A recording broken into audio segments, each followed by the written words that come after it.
Trump eleito, pelo menos é isso que as plataformas, as maiores plataformas de apostas onde se coloca muito dinheiro, é o que elas estão dizendo, 70% de chance dele ser eleito após esse atentado que aconteceu, ou suposto atentado, porque eu vi algumas pessoas dizendo que foi atentado, eu vi uma parte da mídia dizendo que o Trump caiu no comício após ouvir supostos sons de tiro. Eu não sei o que aconteceu. Eu vou me focar aqui no conceito econômico, financeiro e investimentos, mas eu quero que você me diga nos comentários aqui embaixo. Foi real ou foi fake esse atentado? Manda aqui embaixo sua opinião que eu quero saber.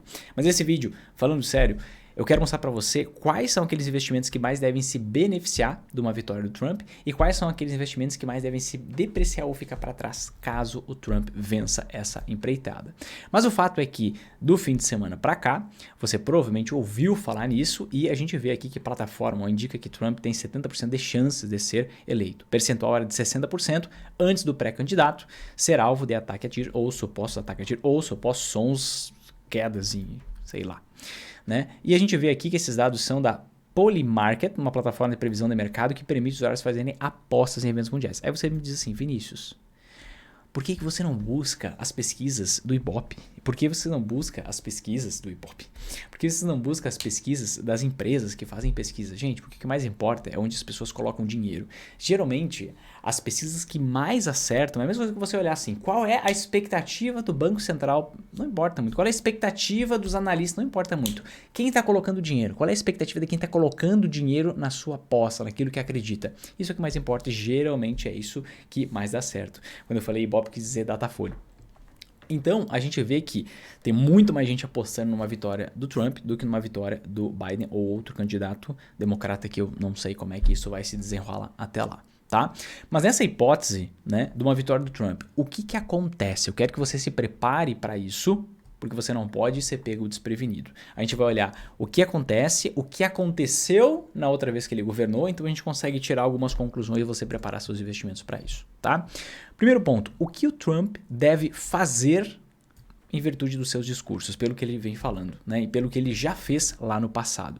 No passado, ali entre 2018, 2017 começou, né? 2018 e 2019, principalmente foi com mais força, a gente teve aquela guerra comercial entre Estados Unidos e China, né? Por quê? Porque a China estava tomando um espaço no mercado mundial muito grande e o Trump via aquilo como uma grande afronta em relação à supremacia americana. Então ele começou a fazer uma série de imposição de tarifas. Naquela época, os Estados Unidos tinha uma taxa de inflação muito baixa, né? E por isso conseguia ter uma taxa de juros muito baixa. Então não era nenhum problema ter essa imposição tarifária, né? Eu acredito que ele entrando novamente, caso isso aconteça, a gente vai ter mais imposições tarifárias, certo? Principalmente para a China, para a Rússia, para esses países que geopoliticamente estão num bloco contrário aos Estados Unidos, né? Até muito por conta do seu discurso, do que ele vem falando, tudo que ele prega, né? E isso gera uma série de consequências. A gente vai conversar sobre isso, sobre as consequências econômicas e quais investimentos se beneficiam ou são atrapalhados por conta disso, né? Outra coisa que eu acredito que ele vai fazer, uma afronta bélica muito direta contra Rússia, China e países do Oriente Médio, né? Esses países que estão juntos em algumas empreitadas, ou pelo menos têm alianças, e nós temos alianças com esses países, né? Por meio dos BRICS. Então, acredito que vai ter uma afronta bélica em relação às coisas que vêm acontecendo no cenário mundial, né? E um outro ponto, um terceiro ponto importante para a gente destacar aqui, que ele declarou apoio ao mercado cripto. E por que o Trump declarou apoio ao mercado cripto agora? No passado, ele foi um ferrenho contra o mercado cripto, só que agora existem 52 milhões de pessoas investindo em cripto nos Estados Unidos. E numa disputa presidencial onde há muita polarização, quando você diz que você é a favor de um mercado que tem mais de 50 milhões de pessoas, fica um pouquinho mais fácil para você vencer essa empreitada, né? Inclusive ele vai palestrar num grande evento do mercado cripto, agora já daqui mais ou menos 10 dias, né? E quem sabe sai um discurso lá que inclusive anime o mercado. Então a gente precisa estar atento a isso, mas ele se tornou, né, um entusiasta do mercado cripto, né? Um ponto interessante é que depois que aconteceu esse atentado, ou suposto atentado, você que vai me dizer aí nos comentários o que você acha que foi isso que aconteceu, a gente viu acontecer, isso aqui é o gráfico com o preço do Bitcoin. A gente viu acontecer essa grande pernada de alta aqui, ó, do Bitcoin. A gente vê uma grande valorização. Eu fiz um vídeo quando a gente bateu aqui, ó, 54, 55 mil dólares, mostrando a grande oportunidade de compra. De lá para cá, ó, a gente já viu uma valorização gigantesca. Se você pegou ou não pegou, não sei. Mas está acontecendo e muito disso veio depois desse atentado, tá? Vou tratar como atentado, você decide o que você quer acreditar, tá bom? E outro evento aconteceu também, vamos ser justos, né? Outro evento aconteceu aqui do dia 12 de julho para frente que gerou essa grande alta do Bitcoin. Até o dia 12 de julho, ou melhor, até o dia 11 de julho, o governo alemão estava vendendo 50 mil Bitcoins que tinha confiscado de um criminoso que foi preso. Estava com um fluxo de venda muito forte, mas em média, assim, 3.500 bitcoins por dia estava vendendo. E a partir do dia 11, secou essa fonte vendedora. E secou essa fonte vendedora, o que acontece? A gente vê que existe uma forte demanda compradora, porque a gente está num rally de alta bem expressivo aqui nos últimos dias, né? Mas olhando aqui por essa ótica, sobre essas declarações do Trump, né, o que isso gera economicamente falando? Então vamos lá. Imposição tarifária para outros países relevantes que têm uma relação comercial muito grande, como o caso da China, o segundo maior parceiro comercial dos Estados Unidos, que era o primeiro, mas agora nos últimos anos o México se tornou o primeiro e a China passou para segundo, a gente vai ter naturalmente uma inflação americana. Tá? O grande motivo pelo qual o mercado está animado, né, seja o mercado americano, seja o mercado brasileiro, é que a inflação vem mais benigna nos Estados Unidos, vem um pouco mais fraca, isso permite que, se o mercado de trabalho não vier tão forte como não tem vindo, permite que existam quedas nos juros americanos. E queda no juro americano leva as pessoas a deixarem de investir em renda fixa americana e vão investir em renda variável nos Estados Unidos e no restante do mundo, né? Mas, e claro, eu postei um vídeo aqui muito importante mostrando que geralmente as ações americanas desvalorizam cerca de 6 meses após o início do ciclo de queda nos juros americanos, em virtude de diversos pontos, não vou destacar aqui, mas no médio e longo prazo a gente tem um fluxo de recursos indo para a Bolsa de Valores, tá? Americana e mundial. No caso de uma imposição tarifária, isso gera mais inflação americana. Por quê? Poxa, se o governante vai lá e impõe tarifas, vai ficar mais caro para o cidadão americano comprar essas coisas dos outros países. Então, naturalmente, elevam-se os preços, a inflação aumenta. Ou inflação não cai tão rápido, né? Então, é natural da gente esperar uma queda menor no juro americano. Eu não acredito que o juro americano não vai cair. Eu não acredito que o juro americano vai subir. Nada desse cenário apocalíptico. Mas, com o passar do tempo, eu acredito que, se tivermos imposição tarifária, naturalmente teremos mais inflação. Se temos mais inflação, naturalmente não conseguiremos derrubar o juro tão rápido lá fora. Se juro cai menos, o que acontece? O dólar fica mais forte no mundo. Então, primeiro ponto aqui, ó. Eu já espero há muito tempo, não é de hoje, um dólar mais forte, uma valorização persistente do dólar com o passar do tempo, né? Quando bateu 4,70 o dólar, 4,80 eu gritava igual um maluco aqui, né? E continuo gritando, eu acredito que é daqui para cima. E com juros mais altos lá fora, ou seja, se o juro não vai cair tanto, o dólar fica mais forte. Por quê? Porque existem alguns investidores que só topam investir em renda fixa americana se estiver rendendo 5,5%, como está hoje. Existem outros que, a partir de 5,25%, eles estão investindo. Outros que, a partir de 5%, eles estão investindo. Então, se o juro cai menos, vai existir menos pessoas saindo da renda fixa americana. Ou seja, trocando dólares por outra moeda. Se o juro vai ficar mais alto, o que acontece? Existe uma busca por dólares mais expressiva, uma busca por dólares maior. Né? Um outro ponto, se vai existir uma afronta bélica, ou que seja uma afronta de palavras, mas uma afronta neste sentido bélico em relação a outros países, eleva-se a aversão a risco e é natural a gente esperar um dólar mais forte. Em todos os períodos de aversão a risco a gente espera um dólar mais forte. Tá? Isso a gente pode ver, um dólar e um ouro mais forte também, né? Porque as duas anti-ações nesse caso. Isso a gente pode ver que realmente aconteceu no passado. Vamos colocar aqui, ó, o dólar index, que é basicamente o dólar em relação às principais moedas mundiais. Vamos colocar aqui num gráfico diário e vamos dar uma olhada no que aconteceu ali em 2018 e 2019. Olha só, a gente viu aqui, ó, a partir de 2018, a gente viu o dólar index subindo bastante. Por quê? Porque foi justamente aquele período de guerra comercial dos Estados Unidos e China, 2018 e 2019. Foram os 2 anos em que isso aconteceu. Quanto que valorizou o dólar index? Né? A gente vê aqui, ó, que o dólar index valorizou, vamos pegar o percentual bem certinho. Chegou a valorizar aqui, ó. Aqui pegou 2020, né? Então, antes de 2020. Chegou a valorizar 13%, não em relação ao real. Valorizou 13% em relação às principais moedas internacionais: ouro, coroa sueca, libra esterlina, franco suíço e companhia limitada. Se a gente for pegar o dólar em relação ao real nesse período de tempo aqui, a gente vai ver que a valorização foi muito mais expressiva, né? Antes de 2020, a gente viu uma valorização que foi mais que o dobro, 31%, simplesmente por esse efeito de uma guerra comercial acontecendo, que não era nem uma guerra armada como a gente tem hoje, né? Uma possibilidade de guerra armada. Era somente uma guerra comercial acontecendo, tá? Nesse mesmo período, vamos dar uma olhada em qual foi o desempenho do ouro em dólar. A gente viu, né? O ouro normal, ele começa a valorizar depois que as crises começam. Se a gente pega aqui do ponto lá embaixo do ouro até antes de 2020, quando deu a grande escalada ali, ó, 35% da valorização. Em dólar, né? Então, se eu pensar ouro em real para brasileiros, 35 mais 31, mais de 70%. Não, mais de 65% de valorização. Então, nesses períodos, tá? Nesses períodos de tensão, é normal a gente ver as anti-ações, que são aqueles investimentos que valorizam muito quando as ações caem, principais representações, não únicas, dólar e ouro, valorizando muito fortemente. Vinícius, quer dizer que eu tenho que comprar dólar e deixar embaixo do colchão, deixar lá na conta, parar na... Não, você troca real para dólar e investe esse dólar. Tá? Mas eu espero um dólar mais forte, eu espero um ouro mais forte por conta, e metais preciosos em geral, dessa inflação que deve vir mais forte, menor redução no juro americano, essa afronta, né, bélica, ou pelo menos discursos de afronta bélica em relação a outros países que não são aliados. Tá? Outra coisa interessante que acontece, né, ações brasileiras sobem menos. Por quê? A gente tinha tudo o que a gente espera. Aqui, ó. Vamos voltar para o gráfico, tá? O que faz as ações brasileiras valorizarem no curto prazo? No curto prazo é o quê? Taxa de juros. Então, se a taxa de juros cai, é normal a gente ver uma valorização das ações, tá? É normal. Só que a nossa taxa de juros só pode cair se a gente tiver uma permissão da taxa de juros americanas. Taxa de juros americana. Taxa de juros americana a gente vê aqui pelo US Interest Rate, pela linha roxa. Inclusive está meio confuso aqui, né? Vamos colocar uma linha de uma cor diferente, vou colocar um laranja. Então a gente vê, ó, a nossa taxa de juro pode cair à medida que a taxa de juro americana também cai. Por quê?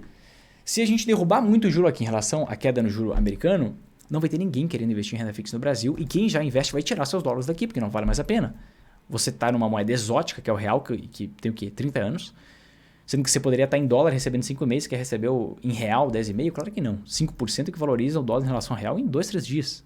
Não faz sentido você querer 5% apenas a mais ao ano em um ano. Se 5% pode desvalorizar a moeda em 3 dias. Né?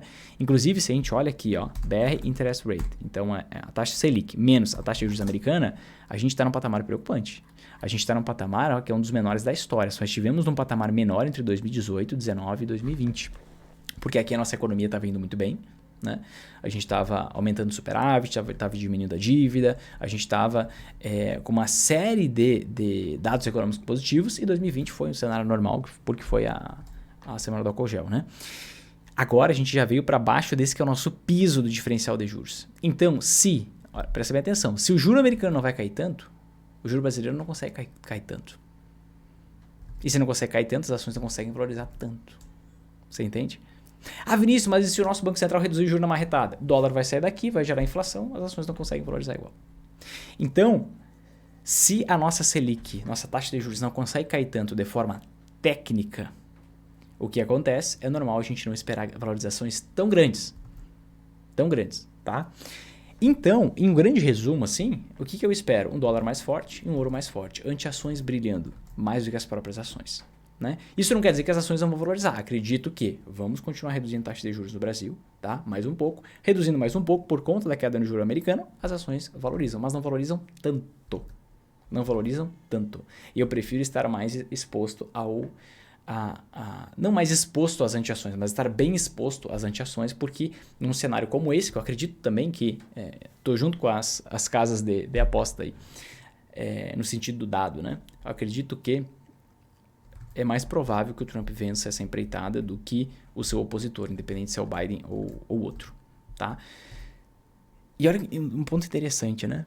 Um devaneio aqui sobre o Bitcoin. Ele declarou um apoio muito grande ao Bitcoin, e não é por menos que a gente vê essa valorização acontecendo agora, desde que aconteceu o atentado. Inclusive, no exato instante do atentado, começou a valorização, essa nova pernada de alta que a gente está vendo no Bitcoin.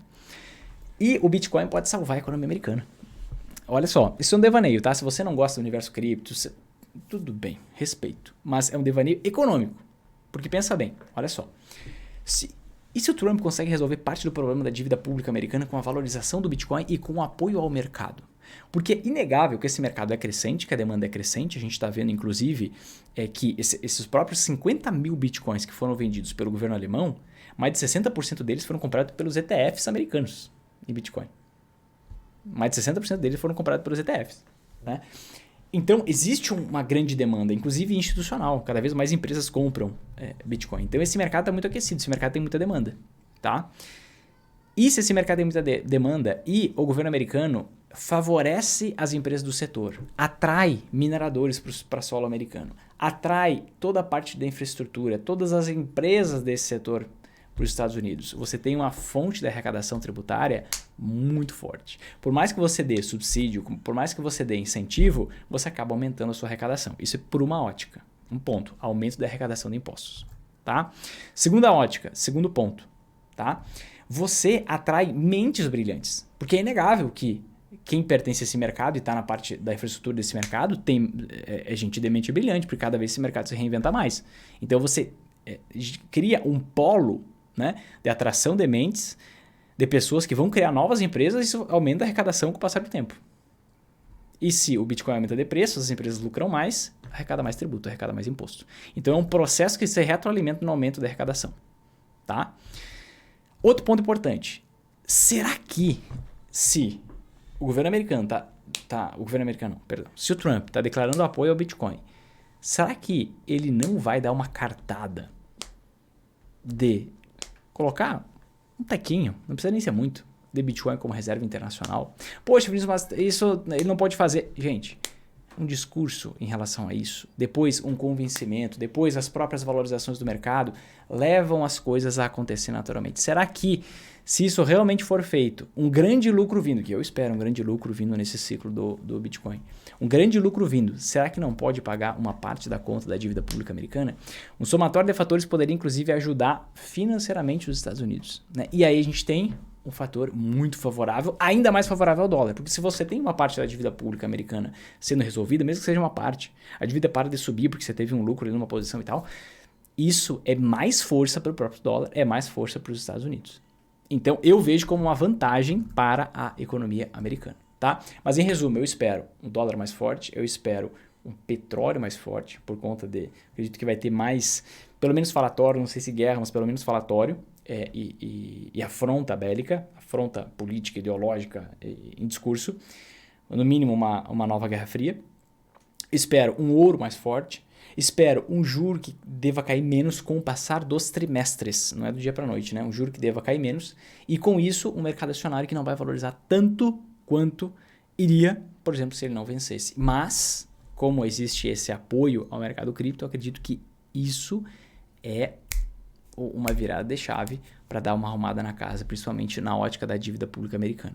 Se os Estados Unidos souberem usar muito bem e beneficiar as empresas da inteligência artificial e do mercado cripto, eles resolvem, via arrecadação de impostos, diminuindo os impostos, o problema da dívida pública americana. Eles resolvem. E eles mantêm a sua supremacia no mundo. Então, nunca entra assim, o cara vai entrar. Eu vi uma manchete esses dias, meu Deus, olha, tem que comer, sei lá o que tem que comer para pensar isso. Que com o Trump, os Estados Unidos viraria uma Venezuela com alguma coisa, mas uma comparação completamente sem pé nem cabeça. Eu acredito que esse apoio ao mercado cripto pode ser uma solução, mas sem dúvidas eu acredito em mais inflação no mercado americano por conta de imposições tarifárias e guerra fria ou guerra quente, tá bom? Então, pense nisso, vá se preparando. Se você não dolarizou sua carteira ainda, nem que seja uma parte, se você não tem pelo menos 10, 15, 20% do seu patrimônio em dólar, pense nisso. Se você não tem exposição em cripto, pense nisso. As decisões finais são suas, mas estou te passando aqui a minha avaliação, a minha análise, a minha conclusão primária para que você comece a pensar e preparar seus investimentos. Porque se você esperar muito tempo, esperar mais 1 mês, 2 meses, 3 meses, aí o negócio pode disparar por conta de uma corrida eleitoral que as probabilidades vão apontar muito para a vitória e os investimentos eles valorizam antes da materialização dos fatos. Tá bom, queridos? Me diz aqui embaixo, não esquece, se você acha que foi fake ou se foi real esse atentado. Quero saber a sua opinião, de verdade, tá? Vamos ver como que vai ser a divisão de vocês aqui nos comentários, tá? Sem se agredir, só bota fake ou real. Se você gostou desse vídeo, toca em gostei, compartilha com seus amigos, te inscreve no canal, poxa. Ativa o sininho para você receber as notificações dos próximos vídeos, tá? Não fica aqui sem se inscrever, inscreva-se, tá bom, queridos? E é isso, Deus abençoe você e sua família. Vamos pra cima que é só o começo, que eu quero te ver sempre em alta, lucrando nas altas, nas casas da bolsa, no mercado tradicional e também no mercado cripto. Um abraço.